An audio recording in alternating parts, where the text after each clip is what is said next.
कुलदीप बिश्नोई अपने बच्चे को विदेश से बुला के सेट करने में बिजी है। मुआवजा नहीं मिला, अब इनके डीएपी खाद बंद कर दो ताकि ये मुआवजे को भूल जाए। 15 तारीख से फिर से हम आंदोलन का बिगुल बजाएंगे और किसान मजदूर विरोधी सरकार को उखाड़ने का काम हम करेंगे। किसान है वो किसान अपने हक की लड़ाई जरूर लड़ेगा और अभी जो 17 तारीख को हम बिगुल बजा देंगे। चाहे पातन का मामला और चाहे बालसोन तहसील का रड़क पड़ा देंगे, याद करेंगे ये। लेकिन किसान है नहीं, अब इसका बदला वोट की चोट मार करके। आचार संहिता लगी हुई है तो ये पैसे का नंगा नाच जो चल रहा है उसको रोके आचार संहिता। सुबह रिलायंस कंपनी वाले डीसी साहब बुलाते तो मीटिंग में भी नहीं आते, इससे बड़ा दुर्भाग्य क्या। ये आचार संहिता जब गरीब मजदूर और किसान के पेट की बात आवे तभी लगती है भाई साहब। दूर हो, किसान हो, शोषित वर्ग हो, कोई हो, उनको सरकार बेनिफिट दे। हम जाएंगे, लोगों को बताएंगे कि वो तुम्हारे बच्चों के साथ क्या खिलवाड़ कर रहे हैं। दोस्तों, बालसमंद गांव में है, बालसमंद उप तहसील भी है और बालसमंद उप तहसील में हम पहले से भी रिपोर्ट करते रहे हैं किसानों के आंदोलन की। और किसान आंदोलन बार बार कभी उठ जाता है, कभी फिर उसको कोई भी झूठा आश्वासन देके उठा दिया जाता है। कभी उन्होंने रणबीर गंगवा है, डिप्टी स्पीकर है, उनकी कोठी भी उन्होंने धरना दिया था। उसके बाद फिर ये हुआ कि मुआवजा मिल रहा, और जैसे ही मुआवजे की घोषणा हुई, यहाँ के डिप्टी स्पीकर है चाहे विधायक है, उन्होंने अपना ये बोलना शुरू कर दिया कि मुआवजा हम नहीं दिलवाया है। लेकिन क्या मजबूरियां हैं कि एक तरफ तो चुनाव चल रहा है, चुनाव में विकास की बात की जा रही है, विकास के नाम पे वोट मांगे जा रहे हैं, और दूसरी तरफ किसान जिसने अपनी फसल बोनी है वो फसल बोने की बजाय यहाँ तहसील में आगे एक बार बैठ गया है कि उसको मुआवजा मिले। तो पूरी बातचीत हम करेंगे। हमारे साथ संदीप ढींढवास है, दूसरे साथी हमारे साथ है, उनसे हम एक बार जानना चाहेंगे। सर, दोबारा एक बार आप बैठ गए हो, एक तरफ तो कान फोड़ू माइक चले हुए हैं, कभी भगत सिंह का गाना चल रहा है, कभी किसका चल रहा है कि हमें वोट दो, हमें वोट दो, हमें वोट दो।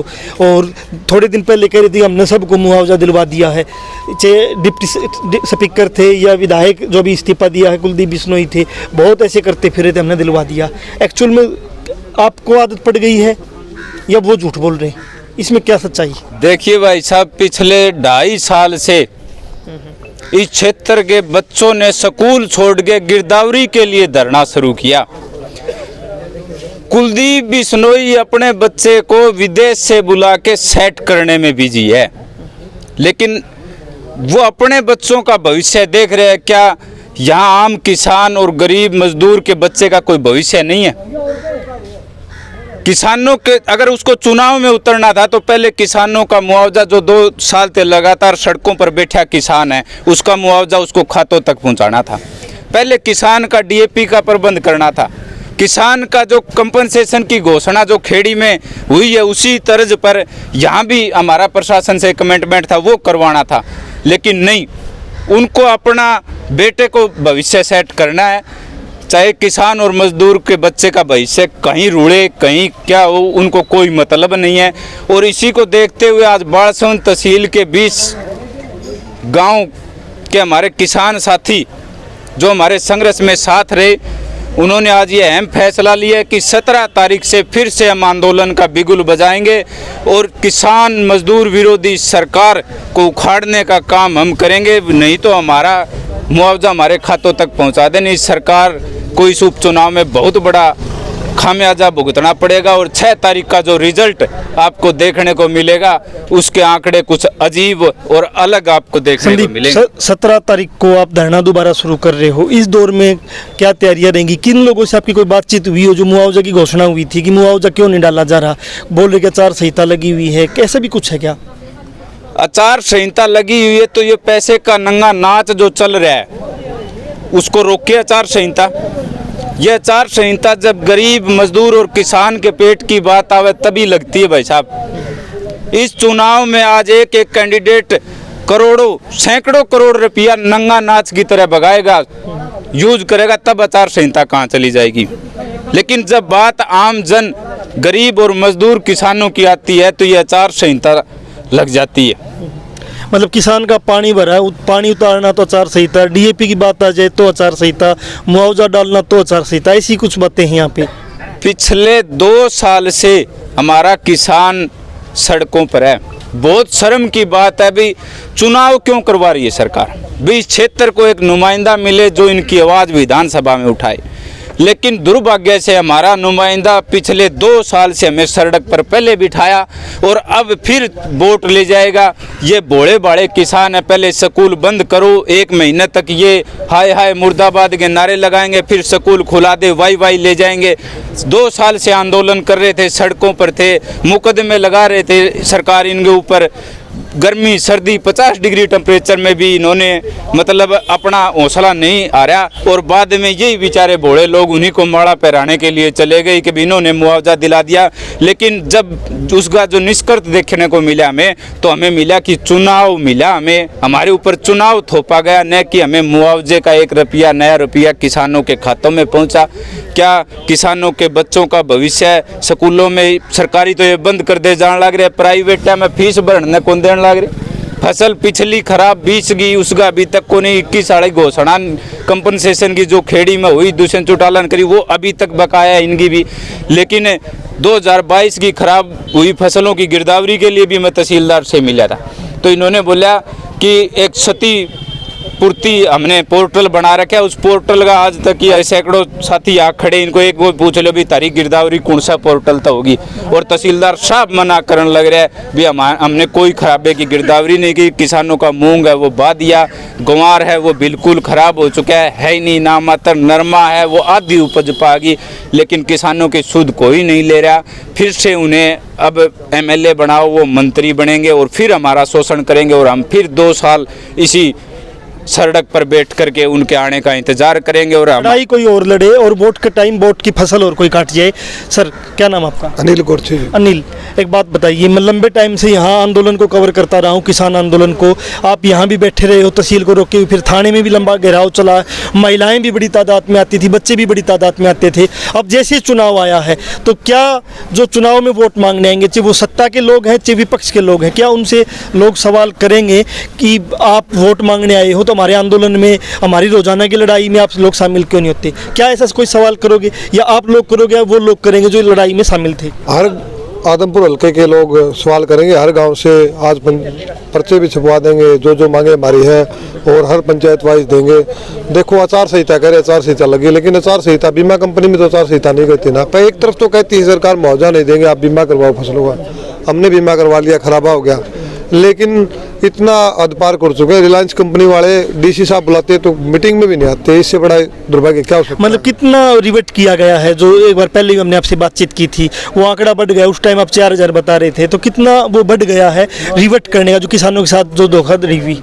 और एक भी फाइल अप्रूवल नहीं की है। रिलायंस कंपनी के पास हरियाणा के 7 जिलों का टेंडर है, इस खाली हिसार जिले का 1,41,000 जो 13 है ना, वो एक भी फाइल अप्रूवल नहीं, उसमें से सारी रिवर्ट में रिवर्ट कर दिया, सभी को रिवर्ट कर रखा है। और जो पूरे हरियाणा का जो रिलायंस के पास ठेका है 7 जिलों का, उसमें से 2 लाख। तो इस आंदोलन में वो भी एक लड़ाई का रहेगा कि वो भी जरूर इसके पर्चे छपवा देंगे आज सभी मांगोगे, और हर ग्राम पंचायत में जाके दे के आएंगे। दर्शकों को हम बता देते हैं कि बीमा करती है, फसल का बीमा करती है रिलायंस कंपनी, अभी यहाँ बीमा कर रही है, और उसका एक टाइम टेबल होता है कि इस टाइम तक आप बीमा करवा सकते हैं, इस टाइम तक कंपनी ऑब्जेक्शन लगा सकती है।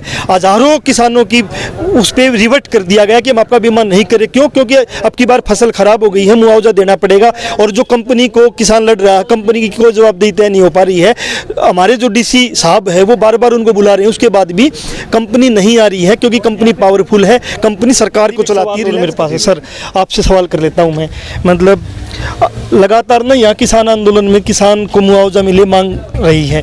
जब फसल खराब होती है तो गांव का जो मजदूर है, जो उस खेती में कमा के खाता दिहाड़ी करके, उसकी भी दिहाड़ी खत्म होती है, तो आप उनको क्यों नहीं उनकी मांग उठा पा रहे कि मजदूर को भी कुछ सरकार कंपनसेशन दे, और ताकि मजदूर को भी आप जोड़ पाओ? तो ऐसी कोई आपकी मांग नहीं बन पा रही, क्या कारण है?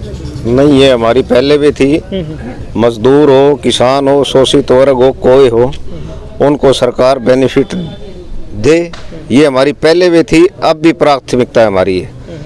तो हम उनकी लड़ाई भी लड़ रहे हैं और वो हमारे साथ भी है। 36 जात का है ये आंदोलन, 36 जात का आंदोलन है ये। तो संदीप, एक सवाल मेरा रह गया था कि जब हम पातन में भी रिपोर्ट कर रहे थे, वहाँ फसलें खराब हुई, उसके साथ में किसान का ट्यूबवेल खराब हो गया, किसान का जो मकान है खेत में वो खराब हो गया, और भी बहुत ज़्यादा नुकसान है। अब वो मांग क्यों नहीं प्राथमिक? आप फसल मुआवजे की मांग करते रहते हो, वो क्यों नहीं बन पाती मांग आप लोगों की? भाई साहब हमें मांग बहुत, जो काम इन राजनीतिक नुमाइंदा ने करना चाहिए, जो जनता चुने हुए नुमाइंदों को करना चाहिए, वो काम आज इस किसान और किसान के जन्मे ये बेटे मजबूर होकर सड़कों पर उतरने का काम करें और अपनी आवाज़ बुलंद करने का काम करें।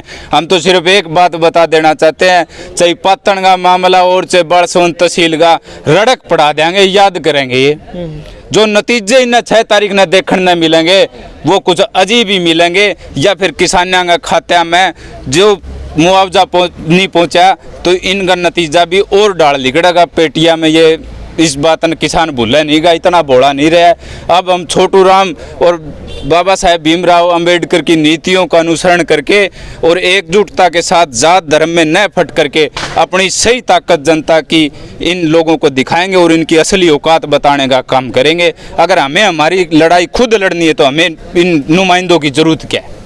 17 तारीख को एक बार फिर आंदोलन शुरू हो रहा है और 17 तारीख की हम बता देते हैं किसान दोबारा आंदोलन शुरू का बात करेगा। इसके बाद में जब आपके पास जो नुमाइंदे आ रहे हैं वोट, क्योंकि चुनाव भी यहाँ पे आदमपुर में जो वोट मांगने जो नुमाइंदे आ रहे हैं, आपको उनसे सवाल पूछना चाहिए कि वो 5 साल आपकी लड़ाई में, आपकी रोजाना की जो लड़ाई थी, आपकी नरेगा की लड़ाई है, आपकी मिड डे मील की, आपकी आशा वर्कर की लड़ाई है, आपके रोजगार की लड़ाई, शिक्षा की लड़ाई है, इसके साथ में आपकी किसानी की लड़ाई है, उस लड़ाई का वो हिस्सा था या नहीं था। अगर नहीं था तो उससे आपने सवाल पूछना चाहिए वो क्यों नहीं था। और जो सत्ता में जो लोग बैठे हैं, जो अपने स्वार्थ के लिए इस्तीफा दे के नए उसमें आ गए हैं, उनसे भी आपने सवाल पूछना चाहिए कि अपने बेटे को आप कहीं से लाके यहाँ आप उसको सेट कर रहे हो, उसका बिजनेस सेट कर रहे हो सीधा राजनीति में, और दूसरी तरफ यहाँ के स्कूलों को बंद कर रहे हो। हमारे साथ एक और साथी, क्या नाम सर? मेरा नाम कुलदीप बुढ़ाक है। मैं BKU एकता उग्राह का स्टेट कमेटी मेंबर हूं और यहाँ पे जो बालसमंद तहसील है इसके किसानों के साथ यहाँ पे। तो कुलदीप, कैसे देखते हो जो 17 से आंदोलन चलेगा उसको किस मंजिल तक लेके जा पाओगे? देखिए, यहाँ पे अब जितने भी साथी आए हैं ना हमारे, अब आप देख रहे हैं ये सारे के सारे संघर्ष से आए हुए, दिल्ली से आए हुए लोग हैं, जो अब तक हिसार में जितने भी मामले उठे, जितने धरने थे, कोई अपने घर वापस नहीं गया। उधर आप देखते हो, है ना। यहाँ पे हम लोगों के बीच में जाएंगे, सीधी सी प्लानिंग है, और लोगों को बताएंगे कि राजनेता लाइन खींच के हम लोग लड़ाई करेंगे। और हम लोगों का मतलब मेन जो मोटिव है वो है लोगों को अवेयर करना कि आपको जाति धर्म अपना पराया बना के, मतलब वो आपका वोट लेने के लिए आए हुए हैं, आपके निजी ज़िंदगी से उनको कोई सरोकार नहीं है। बच्चों के स्कूल बंद हो रहे हैं, शिक्षा के ऊपर इतना करारा प्रहार। किसानों के साथ हम थे। एक बार फिर बता देते हैं कि आदमपुर का इलाके में चुनाव है जिसमें बालसमंद भी चुनाव में आता है, और आप एक बार जातियों में निपटने की बजाय एक बार मजदूर, किसान और मेहनत करने वाला जो है वो इकट्ठा होकर और लड़ पाएगा, तो यही आप एक अच्छा मैसेज दे पाओगे। जनमंच के साथ आप बने रही थे, नई अपडेट के साथ फिर एक बार हम आप मजदूर की, किसान की, बस्ती की, पानी की, सबकी बात लेकर आपके बीच में आएंगे।